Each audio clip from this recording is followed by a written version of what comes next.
ওয়া ইযা সামিউল লাগবা, আল্লাহ বলে যারা যাবতীয় মন্দ কথা, বেহুদা কথা যখনই শুনে আরাজু আনহু, তার থেকে নিজেকে সরিয়ে নেয়। আর যখন খারাপ মন্দ কাজে ডাক দেয় তো ওয়াকালু লানা আমালুনা ওয়ালাকুম আমালুকুম, তারা বলে ভাই তোমার কাজ নিয়ে তুমি পড়ে থাকো, আমি আমার ঈমান আমল নিয়ে আছি। সালামুন আলাইকুম, আমি তোমার জন্য কল্যাণ কামনা করছি। লা নাবতাগিল জাহিলিন, পাপী নাফরমান মূর্খদের সঙ্গী হতে আমি চাই না, আমি চাই না। সর্বশেষ আল্লাহ বলেন এমন প্রিয় বান্দা কে হবে প্রকৃত হেদায়েতের উপরে, কে থাকবে, জীবনটা কার পরিবর্তন হবে, সত্যিকার আখেরাতের উপরে কে চলবে, হেদায়েত কে পাবে। আল্লাহ বলে বন্ধু আপনাকে বলি, আপনি বলেন, আপনি দাওয়াত দেন, আপনি বুঝায়া বলেন, আপনি মেহনত করেন, আপনি বলতে থাকেন, তবে শুধু এতটুকু শুনে নেন, ইন্নাকা লা তাহদি মান আহবাবতা, আপনি নবী একা বললে, একা চাইলে, হাজার বললেও আপনি কাউকে হেদায়েত চূড়ান্ত দিতে পারবেন না।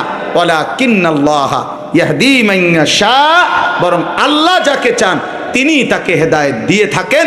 ওহুয়া আ'লামু বিল মুহতাদিন, এবং কে কে হেদায়েত পাবে তিনি আল্লাহই ভালো জানেন। কে জানেন?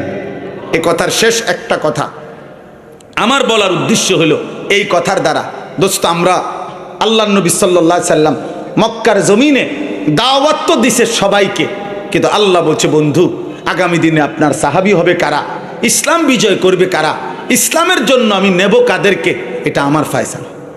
কার ফয়সালা? দাওয়াত দেন আপনি সকলকে, লোক নেব আমি। কে?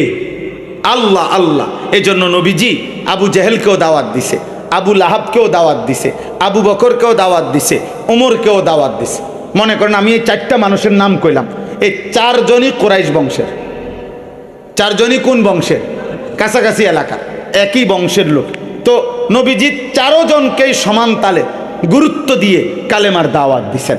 কিন্তু আল্লাহ আর শাজিম থেকে বলছে বন্ধু আবু বকরকে নিলাম, আবু জাহেলকে নিলাম না, ওমরকে নিলাম, আবু লাহাবকে নিলাম না। এদেরকে কেন নিলেন? আমার ইচ্ছা। এদেরকে কেন নিলেন না? আমার ইচ্ছা।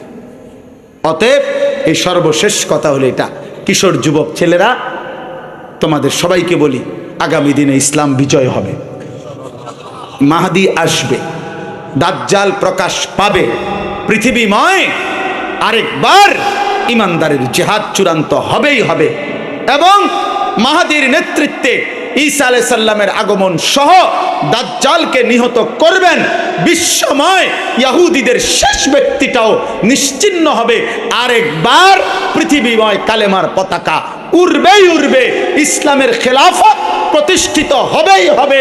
কিন্তু দেখার বিষয় হলো ওই আসমানওয়ালা যাকে চান তাকেই কালেমার বিজয়ের জন্য, ইমানের বিজয়ের জন্য নেবেন, যাকে চান নেবেন না। অতএব তুমিও দোয়া করো, আমিও দোয়া করি, আল্লাহ হয় আমাকে নয় আমার বংশধরকে আগামীর ইমানের বিজয়ের জন্য আপনি নিয়েন না আমারে। আল্লাহ চাইলেই নেবে।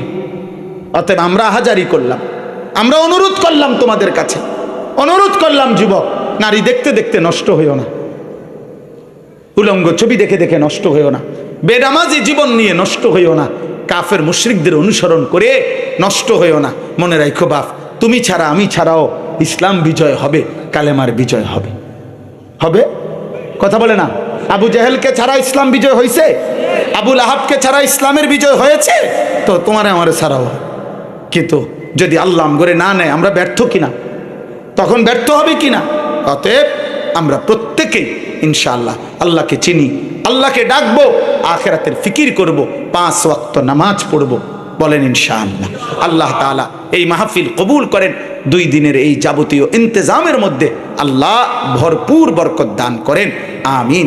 আবার আপনারা যথারীতি উলামায়ে কেরামের বয়ান শুনতে থাকবেন। আল্লাহ তাআলা আমাদেরকে কবুল করেন, আমিন। সুবহানাল্লাহি ওয়া বিহামদিহি।